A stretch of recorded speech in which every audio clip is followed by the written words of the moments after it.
All right. Welcome to the No Bull Podcast, or welcome back to the No Bull Podcast. I am your host, Brianna Bull, and I am bringing you everything basketball. Okay. Back to the No Bull Podcast. I am your Whoa. host, Brianna Bull, and I am bringing you. I had to check to make sure everything was sounding good because knowing me, knowing how it go, I I just can't get it right. But today I'm halfway. I'm not 100% on my health, but I am 100% and invested in basketball. And I am telling you, this WNBA playoffs, it has not let me down. Please tell me you're enjoying it as much as I am as well. I'm so glad to be back here generating content, and I look forward to posting these videos in the upload. If you haven't already, make sure you drop a like, make sure you subscribe, and bear with me, okay? My voice is going through it. So I'm going to pretty much get through this so that I don't my larynx doesn't fall out of my throat by the end of this.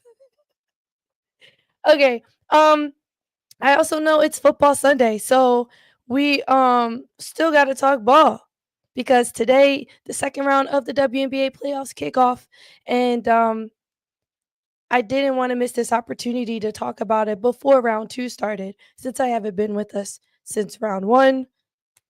Like all the awards have been revealed, and then we'll also talk about Caitlin Clark in her fine, and then the LA Clippers. So without further ado, let's get right into it. Again, thank you so much for being here with me. Thank you for your support. We are at 541 subscribers. It's amazing. Words cannot describe. And we're on the road to 600. The goal is to have 1,000 by the end of this year. So, again, bear with me with my voice. I love and appreciate you all. And I'm really excited. I'm really excited to get this show started. Tulip came in hot.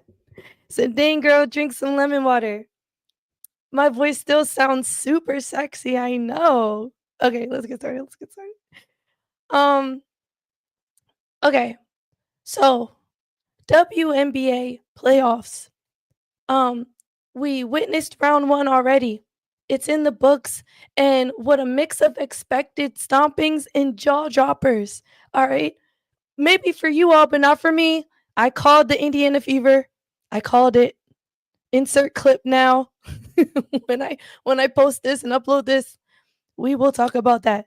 But as we move into round 2, we gotta ask which teams carried the fire forward and which ones do you think are gonna fold under pressure? Because playoffs are a different beast. The matchups matter, coach adjustments matter, and the star health matters. So, starting at the top, the Minnesota Lynx looked exactly what you expected the number 1 seed to look like. They blew out the Golden State Valkyries in game 1, winning 101-72. Then, um we saw them figure out their rhythm. They had defensive discipline. Uh they I feel like we had high hopes for the Valkyrie, but we knew with an inaugural team making it to the postseason the way they did was fantastic. Very, very admirable. But again, playoffs is a different story. And of course, Nafisi Collier and I want to point out Kayla McBride carried the offense, and the bench depth showed out. We did get the breaking sad news dropped, was it yesterday or today, that Dejanay Carrington is out for the rest of the season due to a foot, I believe, sprain, something along those lines.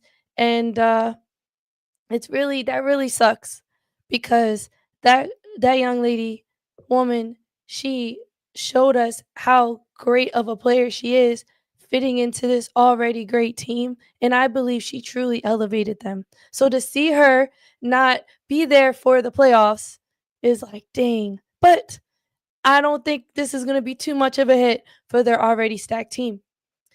So they have made it out. The Minnesota Lynx have made it into the second round. Now you got the Las Vegas Aces versus the Seattle Storm. Okay, I uh, I always thought the Storm were pretenders. So to see them win one of those games and then in the third game hold it down as much as they did, but they continue to prove why they need a new coach. Noel, it's time for you to go.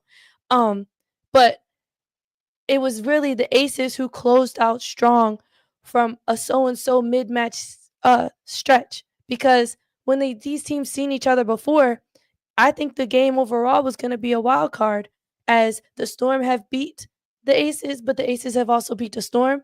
The two games, they had three games in the regular season that were super close, and one was a blowout with the Aces ending up on top. But for the most part, the Storm was dominating the Aces over the regular season. And so for game 1, wasn't surprised. I knew that was gonna happen. Game 2, that threw me off, not gonna lie, I did not expect the Aces to lose, but in that game 3, Las Vegas Aces edged them out winning in a one-point thriller. I was on the edge of my seat.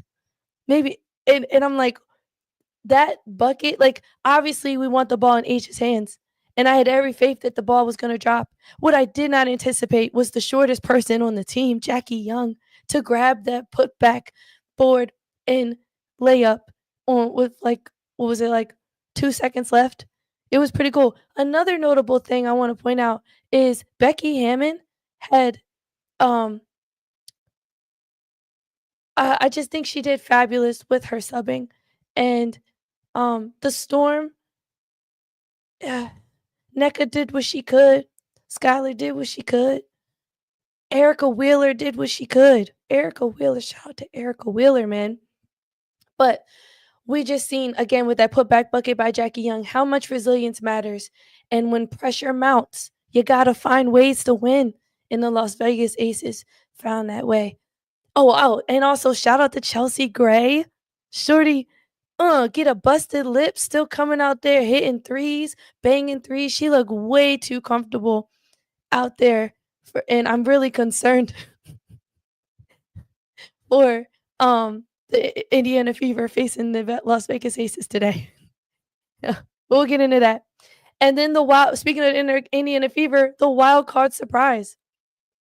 Um, let's see. Indiana Fever pulled out with the win. It wasn't a surprise for me. I called it. When I had Mel on for a guest, he said that the Dream were gonna sweep the Indiana Fever. Now I thought the Indiana Fever would win game 1 and then lose at home game 2 because that's the wild card vibe they give me. But I said they were gonna win in game 3 down the stretch, and that's exactly what happened. Um, Given how injured Indiana is, many weren't expecting much, but the Fever gutted it out. They stole game 3 on the road. And when I think back to the game and the energy that they brought in the third heading into the fourth, it came down to the fourth quarter, honestly. And while the Atlanta Dream did what they can to hold Aaliyah off in the paint, I say that Atlanta Dream lost this game more than Indiana won it because Alicia Gray fell off. Like, we don't know where she went. We have no idea. Ryan Howard started hitting threes towards the end, and we had some hope. Jordan Canada finally showed up in scoring, but it just wasn't enough. Brianna Jones and Aaliyah Boston matchup got kind of nasty at one point, but overall, I think Brianna Jones, they didn't get enough touches into her. And when they did, Aaliyah did a great job defensively holding it down in the paint. And although Brianna had key putbacks, it just it was exactly what I predicted, that the Dream do not know how to finish down the stretch. And when everybody was like Semesco or whatever his name is, Senesco, whatever, should be coach of the year, I said, "Excuse me? No. Absolutely not. Mm-mm." Because this is exactly why. Um, then I want to talk about that New York Liberty and Phoenix Mercury matchup. Now, I did have the only game series I misstepped on predicting was this Liberty and Mercury. And I think if Stewie didn't get hurt, I'm being honest with you. I'm not saying the Liberty kind of, they, to me, they didn't even look like a defending champion team. They looked like they were struggling in playoffs, especially offensively. And I want to put some of that blame on Natasha Cloud. I'm not saying she didn't have good buckets, make her assist that she does, but there's a lot of times I feel like she dribbles the air out the ball and she just forces it too much. And there's not enough chemistry or rhythm that this New York Liberty team could find to withhold the Phoenix Mercury. But I would say it was a fight night for sure. So, game one went into overtime. I was screaming in the Dollar General when my friend was doing DoorDash. I was watching the game, and it was really scrappy, as we predicted, because the New York Liberty is a big team, and the Phoenix Mercury is a big team, and a lot of points were going to be in the paint. Um, but in game two, I think it was very disappointing and sad. And then they stole the momentum from New York Liberty, and despite the Liberty um, doing what they could do, Mercury held steady and they made it out the first round, beating them in that final game 79-73. And obviously, all efforts led by Alyssa Thomas, my runner up for MVP. um, but what I'm seeing clear through all of this is the gap between top seeds and the rest is still there, but the lower seeds are proven that they got bite. And teams like the Indiana Fever digging in deep when everyone doubts them. Honestly, I think this second round is going to come down to momentum and depth showing up. The depth is very key. And health, obviously, is still a question mark for many. Let's look ahead and I'll check the chat, see what y'all are saying.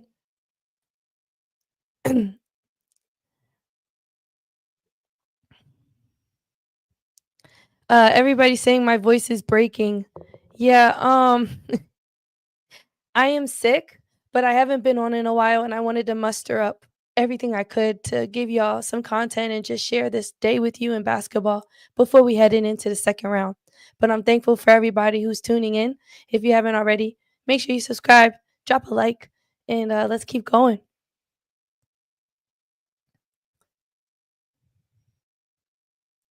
So, looking at the schedule for today, again at 3 p.m.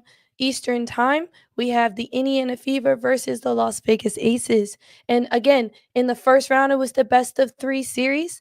Um, every game went to game three except for the Lynx versus the Valkyries.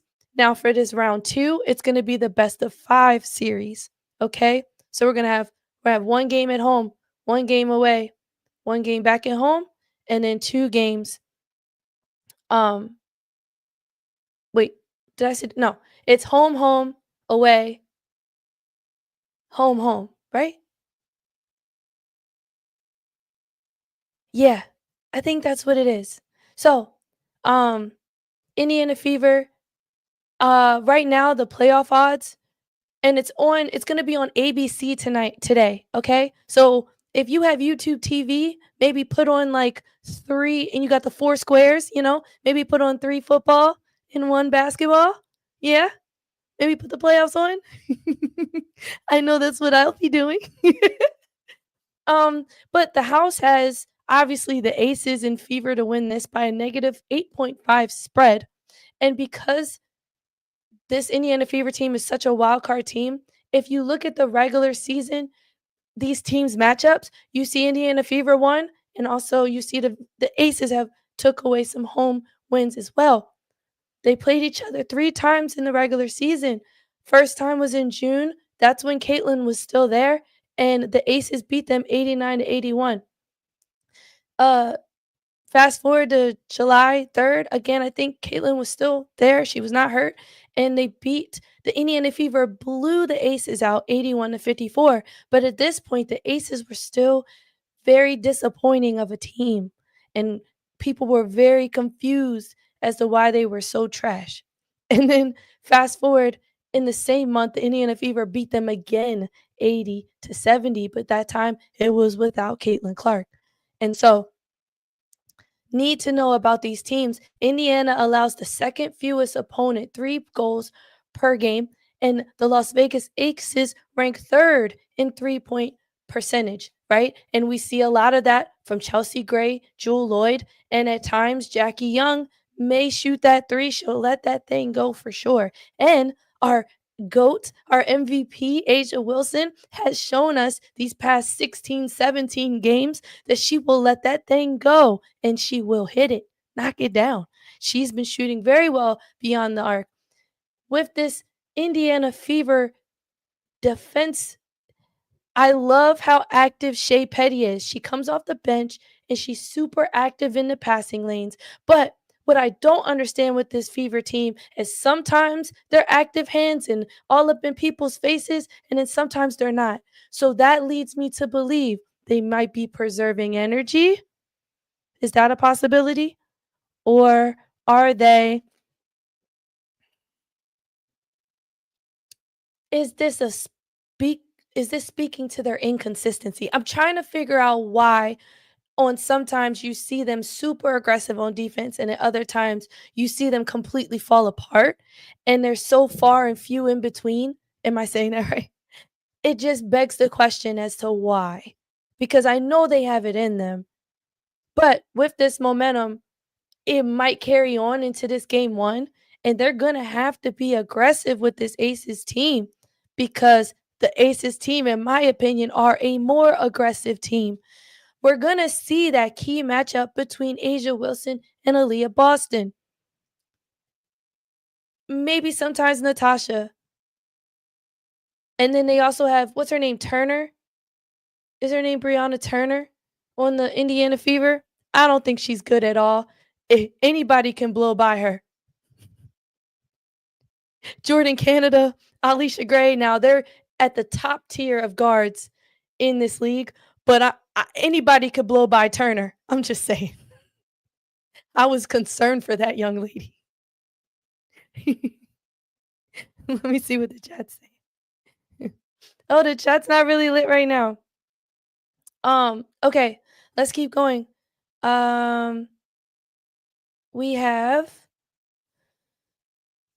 let's see if they have maybe projected starters, which we probably already know what's going to happen. They don't have it, but I could tell you right now who I think is going to start.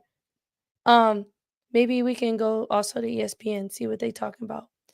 Projected starters obviously for the Las Vegas Aces, you're going to have Jackie Young, um, Chelsea Gray, Kirsten Bell, Asia Wilson, and Nalissa Smith. I think they're going to start Nalissa. They started her last game. I think she's going to start this game. And then for the Fever, I'm predicting obviously Kelsey Mitchell, Odyssey Sims, Lexi Hall, Natasha Howard, and Aaliyah Boston. Honestly, I definitely have the Aces coming out of this. I don't think it's going to be a sweep again because I stand by my thoughts on the Indiana Fever. They are a good team, okay? But would I anticipate Becky Hammond being a really great coach? And what I see, okay, let's back it up. I want to talk about Stephanie White first before I talk about Becky Hammond and how she's going to show up for her team. How Stephanie White, she surprised me in game 3 when she had one timeout to give and they had the ball and they ended up scoring and making it work. And that's why they won that game. But she did not call a timeout when I thought it would be a perfect time for any coach to call a timeout. But she demonstrated her trust in her team. And another thing I noticed about the Indiana Fever is their offense, they're very true to themselves, very true. And Odyssey Sims does a great job. We need to see Odyssey in a space where obviously she can create plays, but I need to see her more aggressive in getting in the paint so that we can make more room for Kelsey Mitchell. We can make even more room for Lexi Hall.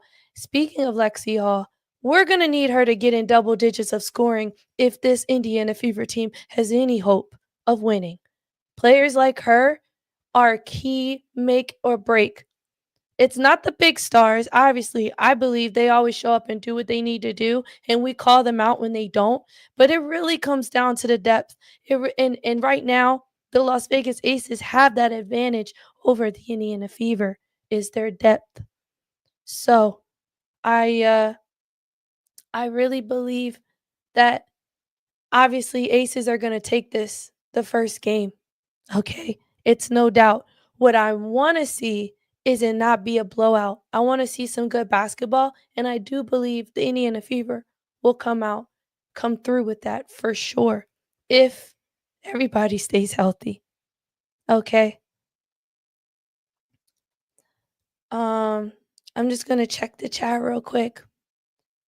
Bruce, what's good, Bruce? Welcome to the chat.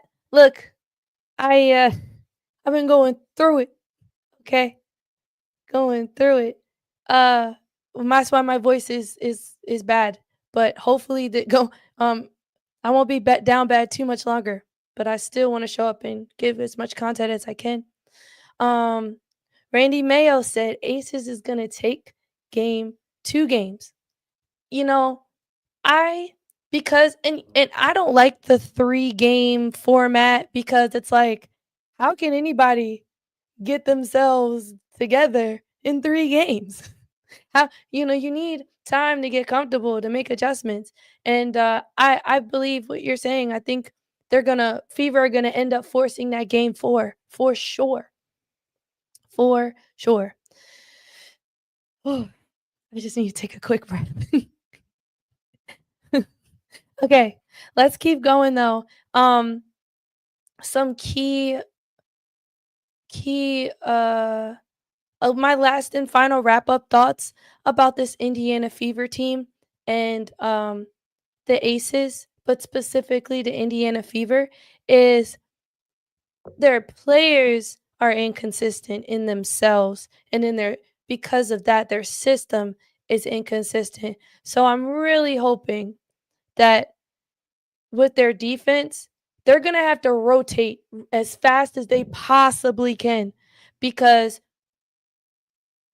ah, I'm a little concerned because I'm thinking all the attention Asia's gonna draw, what the team is gonna decide to do with her because they didn't have Odyssey or Shay the last time they played. So this team obviously looks a lot different, right? So I'm curious, what advantages do Stephanie have in her rotation defense that she can do, whereas though it's gonna come down to rotation because if she draws at least if they do a double on Asia, she's gonna pass that thing out. Now you got Kirsten Bell. That's what I'm saying. Like, that's a great start because Kirsten's on the wing, Chelsea's on the wing, and then you bring Jewel off the bench. Jewel's on the wing, Jackie's on the wing. Like this team, man, they're versatile and they know how to control the tempo. So we shall see.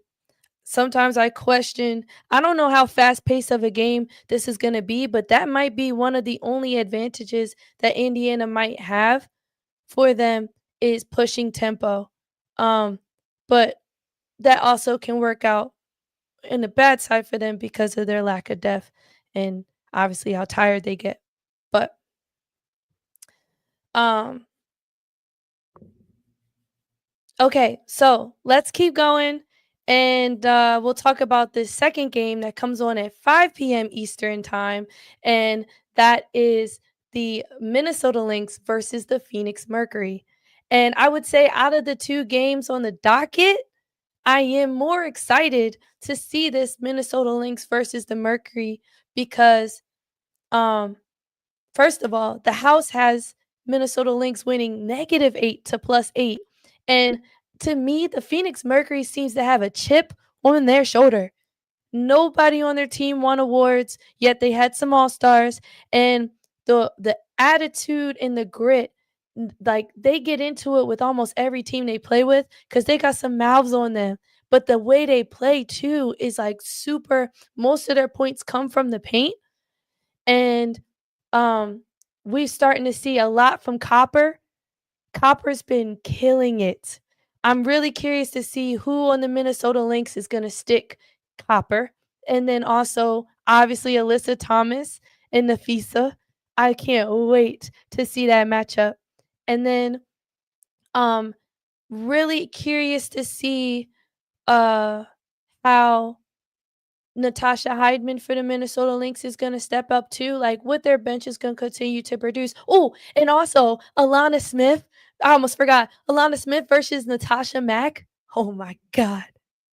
That's gonna be a because Natasha's rim defense has improved and is really, really good this season, and Alana Smith is the co-defensive player of the year. Aren't y'all excited for this matchup?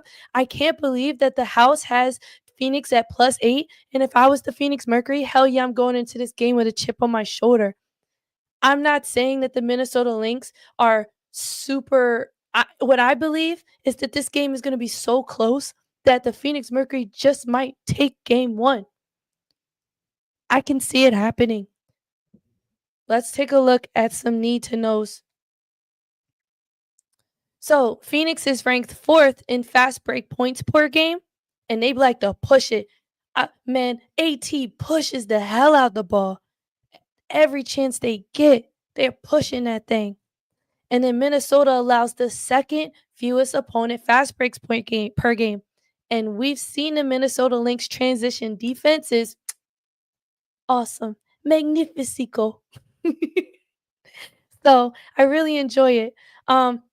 Okay, so last time these teams played each other 4 times in this regular season. Their first matchup was in May, and the Minnesota Lynx beat the Phoenix Mercury 74-71. Then they seen each other again in June, and the Minnesota Lynx again beat the Phoenix Mercury 88-65. Last time, but then the Phoenix Mercury had a comeback and they ended up beating the Minnesota Lynx 79-71. Here's the thing. I think Nafisa had just went down, so they didn't have her. Let me look at the box score real quick, but I'm pretty sure in July. Oh no, okay, Nafisa was playing in that game. She got hurt that same week. Okay, she played in that game. Okay, okay.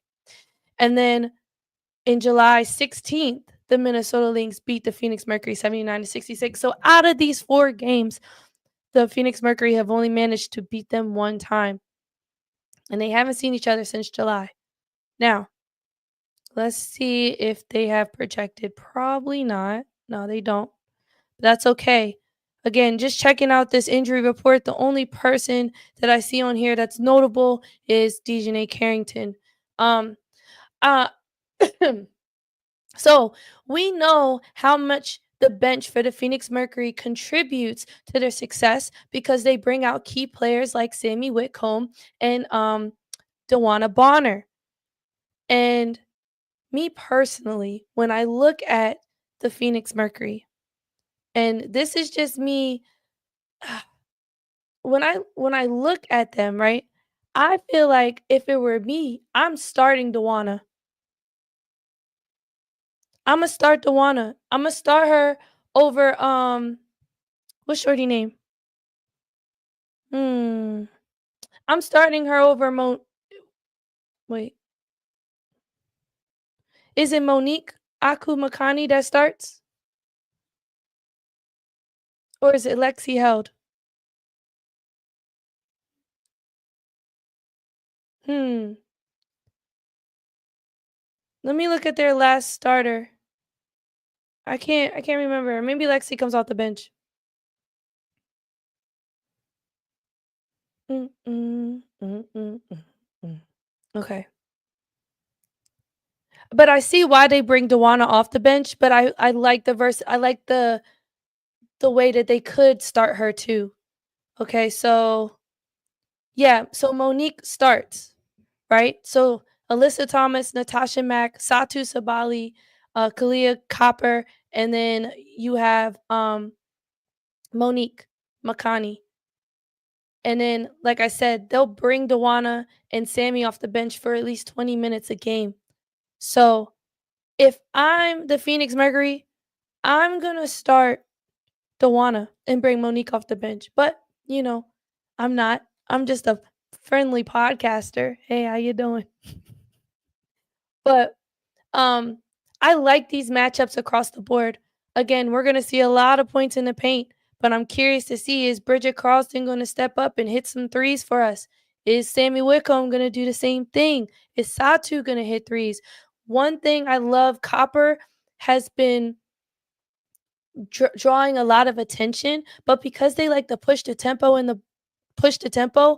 when they do slow it down in the backcourt for the Phoenix Mercury, obviously everything flows through Alyssa, but I would love to see what more we can give for Natasha, who she cleans things up. She's there for them defensively. But for Satu, and for Copper, especially against this Minnesota Lynx team, because you can't let them go on deep runs. I think how you best a Minnesota Lynx team is to get stops and make buckets every time. It's like you got to be darn near perfect. But what I notice, Phoenix Mercury, for some reason, they fall short in their rotation defense. But they do have a great ability to box out and get a rebound when it really matters. So I'm really curious to see how this is going to go down. I don't anticipate a blowout. Think it's going to be really, really close. Let's check to see what the chat has to say, and then we'll move on to the WNBA awards.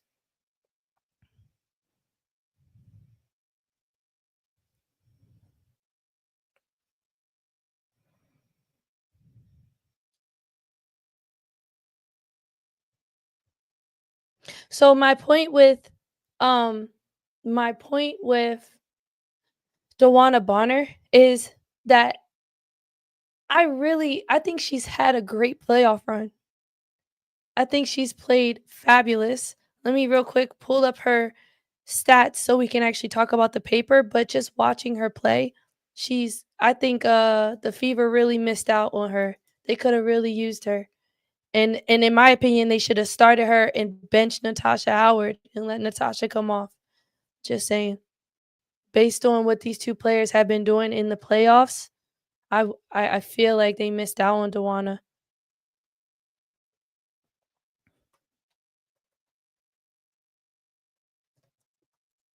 Let's see. Dewana Bonner stats in the playoffs. Hold on, I gotta type in specifics or it's gonna give me something crazy. She's averaged 10 points, 7 rebounds, and 2 steals in 3 games of the 2025 playoffs. Um, Shooting 54% from the field goal. Um, Attempting at least 2 threes, hitting one of them, so she's hitting threes too.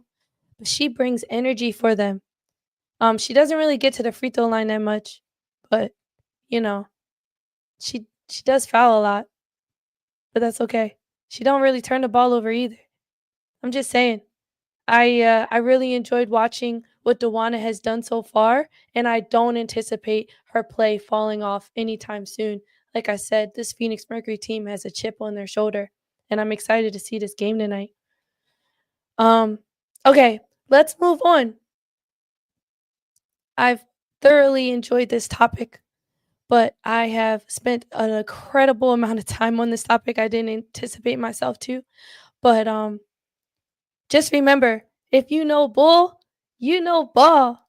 Okay, let's keep going. WNBA awards. So, they've been fully announced. Let's break down the awards because they're all officially out and I've got thoughts. Let's start with this generation's GOAT, Asia Wilson.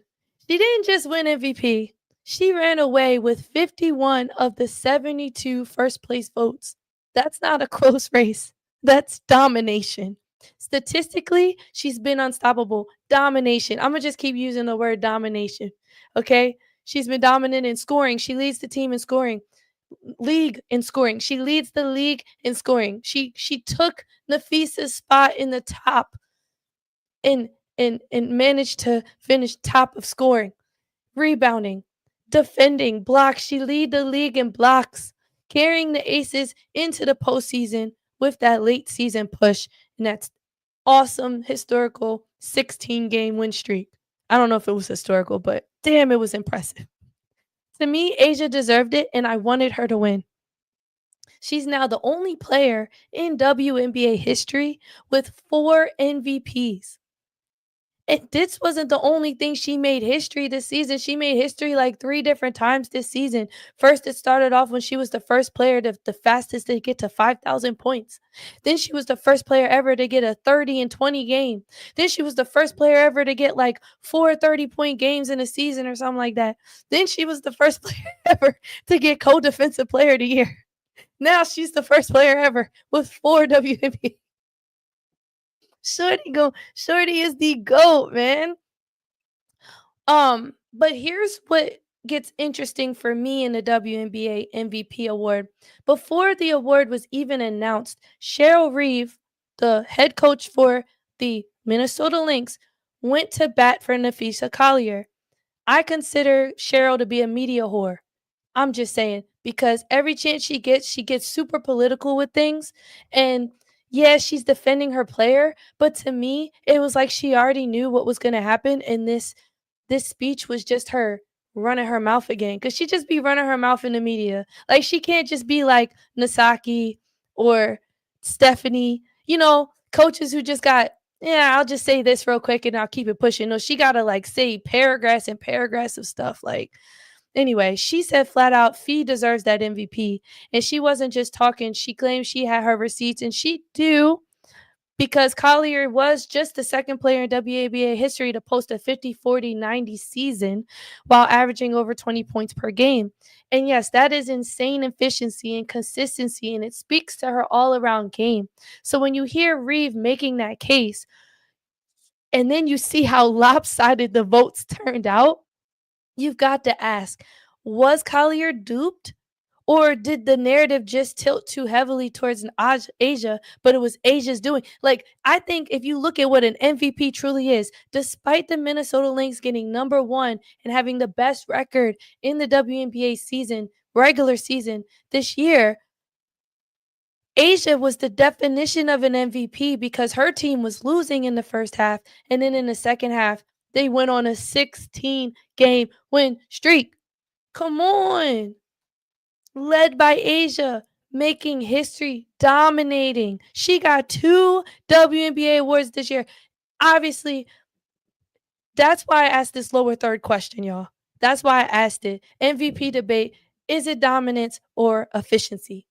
Which one truly matters in this case? Because Cheryl Reeve can talk about whatever Cheryl Reeve wants to talk about.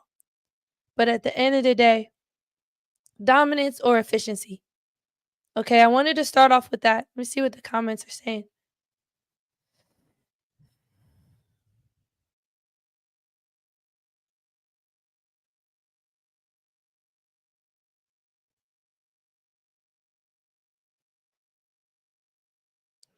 I'm seeing a lot of GOAT talks. She is the GOAT.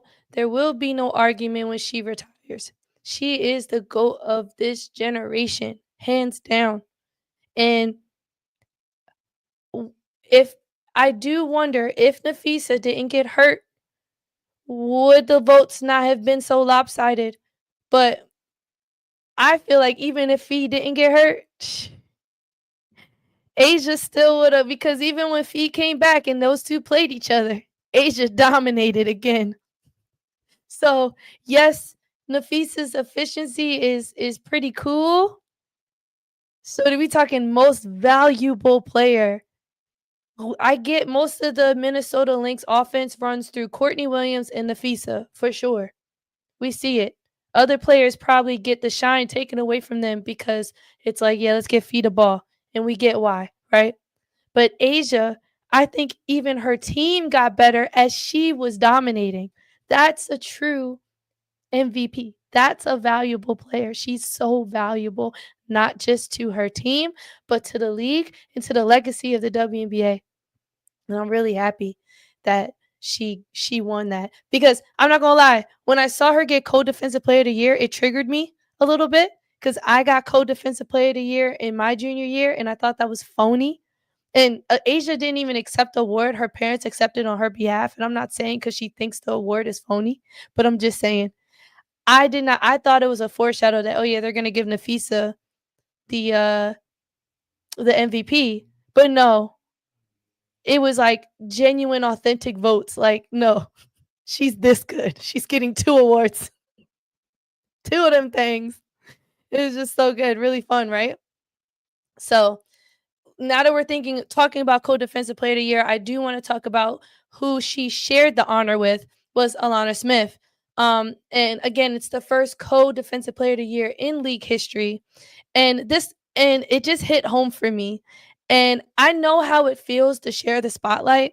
So from Alana Smith's point of view, I feel like it's validation, but on the same time, it's frustration because you gave everything. I gave everything that year, my junior year, everything. I had 98 steals on the year. I averaged 4 steals a game. I gave it my all. I averaged a double double. I was 20 and 11. Okay, 20 points, 11 rebounds. I gave it my all.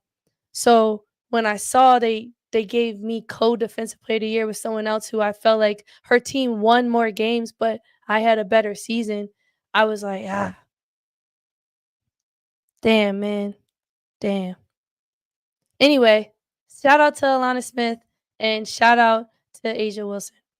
Now, let's move on to coach of the year. With Natalie Nasake. I love that pick. I was rooting for her from the beginning, and that's who I wanted to win. She took an expansion Golden State Valkyrie team. She went from being an assistant coach on the Las Vegas Aces team to being a head coach of an inaugural team for this 2025 season, and she turned them into a playoff squad. That's culture, that's leadership, and that's laying the foundation for the future. And on top of that, she's a humble queen. She's when asked about her winning the award, she told the guy, and this is not quote, this is me like paraphrasing what she said, but she feels like that the coach of the year, she said it shouldn't be an award for just one person. Natalie was like, it took the entire staff. She was like, I didn't recruit. Love that. Like, I loved it so much. Like, if you have time, go look up her interview about that because she was like, I didn't recruit.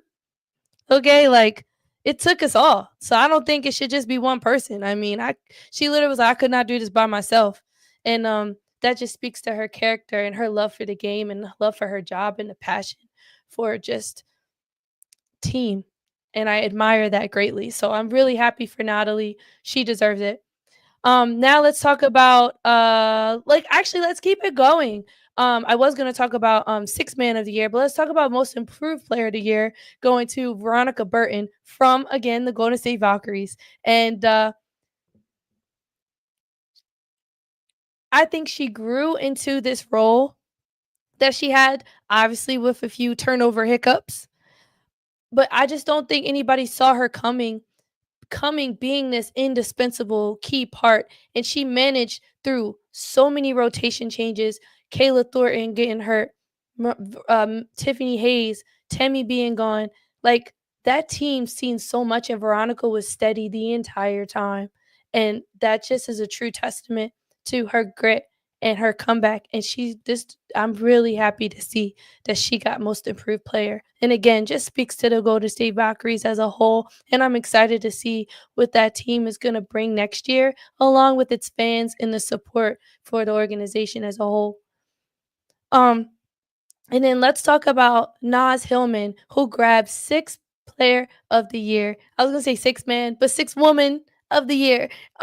She was steady all season, and I think one game she had a double double. It was insanity. I really enjoyed it, and so I was happy to see her get that six man of the year. She made a huge difference for this Atlanta Dream team, and she did everything. She it wasn't all about scoring for Nas. She brought other things to the table. But every time I think about her, I think about that song with J. Cole, "Let Nas Down." I can't believe I let Nas down. I don't know. Like I think it's super dope. Shout out to Naz Hillmon. And then obviously Rookie of the Year. Like, come on, let's be for real. We all knew that. We all saw that coming. That was the first award announced. And we all know Paige Beckers won that. And damn, eventually I could see Paige being the GOAT. No, Paige is like the Steph Curry of the league, you know? Like not talking about shooting, but I'm just saying, like, she's a darling. Like, we love her. Dallas loves her, and I love her. So, that was really cool to see. But here's the bottom line.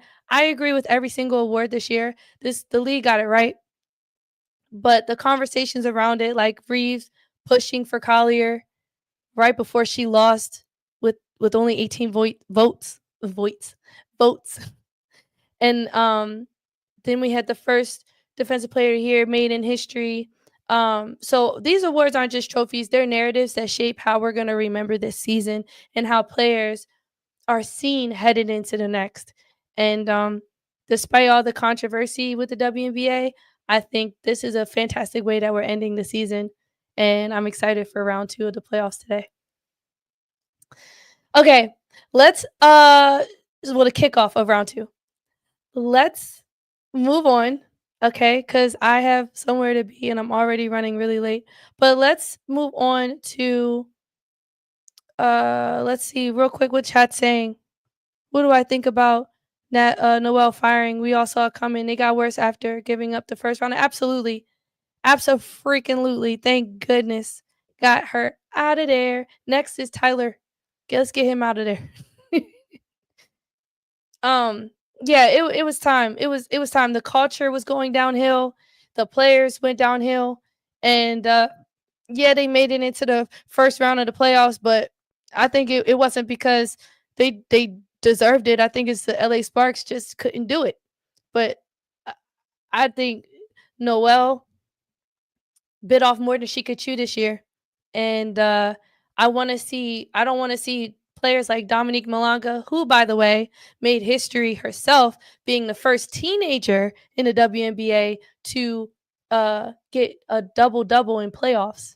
So shout out to Dominique Malanga. But we see how her growth for sure could have been hindered if Noelle would have stayed on as a coach. So goodbye, Noelle. It was fun. Na na na na. Hey, hey, hey.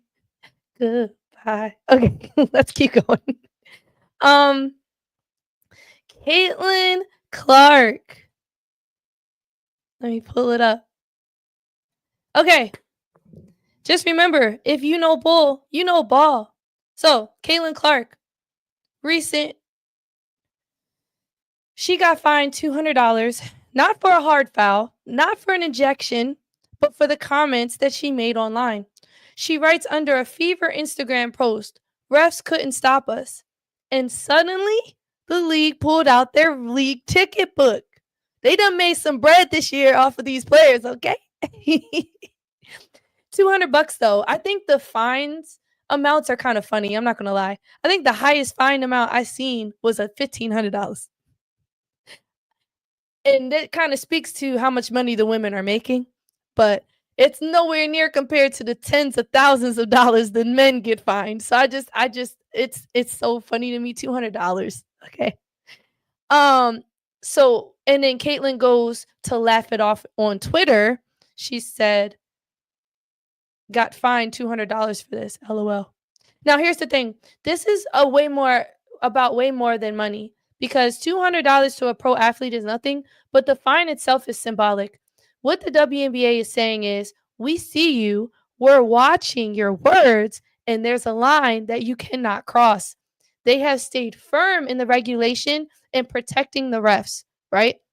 And we've seen Sophie Cunningham's sister, Lindsay, speaking out about how the WNBA needs to protect the players, not just the refs. And we see Sophie speak out. We saw Kelsey Plum speak out. We see Caitlin speak out multiple times, and this is the first time she's getting fined. So the league has a history of tightening the reins when women get too bold, too outspoken, and too unfiltered. You can see there's a huge contrast between the narratives of the refs in the NBA versus the narratives in the refs in the WNBA. And right now, the narrative in the WNBA is they're so terrible, but we see the women being more outspoken about it. But I do feel like the leash is shorter, and that's the approach that the WNBA is taking. I don't want to make it a man or a woman thing, But I do want to speak around some theories and generate a conversation going about this because what the message the league is sending to the players is that the platform has limits, right? That your emotions, your frustrations, your truths have to be packaged in a way that it won't embarrass the league. And that's tricky because authenticity is exactly what draws fans in. And the WNBA is growing faster than ever. Record viewership, record engagement, and Clark is a huge part of that. But when you find her on an Instagram comment, the message isn't just to Caitlyn. You find them on Instagram podcasts, you find them on TikTok videos. It's to every player saying stay in line. Here's my take. Regulating speech doesn't protect the league. It stifles it. Fans want emotion. They want transparency. They want players who talk like us, who feel like us. And if the WNBA wants to capitalize on this moment, they need to find balance between professionalism and player expression because you can't grow a game and silence the voices that make it matter. On the other hand, I don't agree with the women in some of the way that they do attack the league and the words that they use because it just I think both sides need to be held accountable for their actions because it's borderline hindering freedom of speech, but it's also like we why do you want to trash the WNBA, the very organization that you work for, when everybody else already does it? So it's like, yes, we want to be related to as a fan, but I don't want the women to keep opening the door for the slander on the WNBA in order to get what you want. Like, I just wish they didn't take this approach. That's all. And if you're probably wondering, well, Bree, how else can they get what they want? That's usually what people got to do to get what they want. I disagree. I'm a diplomatic person. I'm all about democracy. I'm all about finding a middle ground. And right now, the league and the women have not found that middle ground yet. And that is why the lockout is still on the horizon. We are at the end of September almost, and we're almost like a month and some days away from the league lockout, the date for the CBA contract. And the way things are going, I'm not sure if they're going to reach an agreement. It just makes me wonder, is the WNBA trying to grow its players or control them? And I think my question was to should the players be fined for calling out the refs? Let's see what y'all have to say. Wait, how am I diabolical? Okay. Um So we see and I already know that we're gonna have people take the side of the players, and then we're gonna have people take the side of the league. I want to keep the conversation going about regulation of the women and how these fines they're laughing at them. WNBA, the women are laughing at these fines. They obviously don't take y'all serious. Okay, finding them $200, but then if you find them $10,000, they're gonna be like, "Oh my god, I can't afford that." So, I mean, yeah, okay, you're right. I don't think they're going after free speech. That was a little dramatic. Um, but there is consequences. However, these women don't seem to care about the consequences. Nothing seems to be changing. Caitlyn had her black Air Forces on. She was on reckless mode, okay? Yeah, I don't know. But yeah, I think I think the women should have consequences, but I think the efforts that the WNBA are making is not doing it right now. So something's got to give, and it has to come from both sides. So yeah, let's move on to my final topic. I hate to rush this, but I'm already behind in my day, and my voice is dying. Okay, again, welcome to the Noble Podcast. If you haven't already, make sure you hit the like, hit the subscribe. We're heading into our final segment, which is the LA Clippers. That is why I had Kawhi Leonard on the thumbnail, because yes, we are talking about the Clippers and their recent scandal, but not just the scandal, what has come after. So um, how the stuff how this is damaging their brand, how it's damaging the league, and also what could possibly happen on the court heading into this season. So let's get into the Clippers versus Kawhi Leonard mess because the headlines are wild right now. I'll walk you back to what you already know, and it's been in the media for a couple weeks. But reports saying that Clippers tried to funnel $28 million through a sponsorship deal with Aspiration, a company that is now bankrupt and tied to fraud charges. The claim is that it was a no-show job, basically money to keep Kawhi happy in in LA, and it and keeping him playing. We all know he was pretty much on PTO the entire season. The Clippers and Ballmer deny it, but the optics are bad. And now you're hearing chatter that the Clippers are done building around Kawhi, that teammates want him off the roster, and that the franchise is moving on. An article in Newsweek dropped, by the way, and it's multiple articles that dropped, but I mostly read this Newsweek article and started gathering my thoughts from there. But there's whispers, players, execs, GMs, they want Kawhi gone and not necessarily done with him entirely, but at this point, his injuries, his unavailability, and now the reputational issues make him more a risk than a reward. But here's what doesn't sit right with me is the way this is being spun in the media from people like Stephen A who are on people's payrolls because it feels like Kawhi's getting thrown under the bus. He's become the scapegoat, the face of the scandal, while the organization positions itself like, hey, we didn't know. We were just duped. Poor us. This guy hasn't been producing. He's causing us trouble. Like, that's the vibe it's starting to feel like. And I think that's pretty convenient because let's be real. If there was $28 million flowing through a deal, a little side deal, Kawhi wasn't the one drafting contracts or managing the corporate partnerships. He's a player. The power and the responsibility for the shady cap workarounds, that lives in the front office. And the NBA held an investigation, but I think they're trying to cover up Adam Silver and them. They being slimy because I don't think it's just the Clippers. Things are starting to get exposed because I also seen rumors with Mark Cuban and him for the Dallas Mavericks paying players under the table as well. I think Dwight Powell was mentioned as one of those players getting paid under the table. So here's why all this is damaging. Because obviously the NBA thrives on its stars. And Kawhi has been the star for a long time, right? With this new mess in the media and him getting dragged in the media even further, it doesn't just stain Kawhi, it stains the culture of the NBA. If this has been happening and this team got exposed, now this team's getting exposed, eventually the NBA is going to have to take some ownership or we're going to see how they skate around their lack of integrity. It really pisses me off, I'm not going to lie. I had a conversation with someone before and they said, "Well, we want to see the men get paid." Great. But do we have to do it from lack of integrity?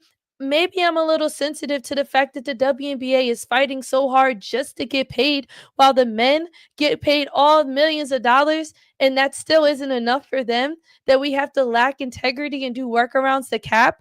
That's shady. Why aren't we playing fair? And why are we throwing Kawhi under the bus to take the fall? I'll say this. The Clippers and the media are more focused on protecting the franchise image and the NBA. The NBA is lumped in with all this than telling the full story. It's easier to let Kawhi take the hit than to paint him as that liability than to admit that the organization, this wealthy and this powerful organization, is cutting corners. It really pisses me off. To me, that's the real story. So it's not just about Kawhi's being dragged or how the team might not want to move forward with him, but the fact that the league is shifting blame just to save face. So the biggest question for me is, will the NBA address the systematic issue or will they let the superstar carry the weight of the scandal that was never his alone? What's my lower third thing? Is Kawhi's legacy being sacrificed to save face? What do y'all think?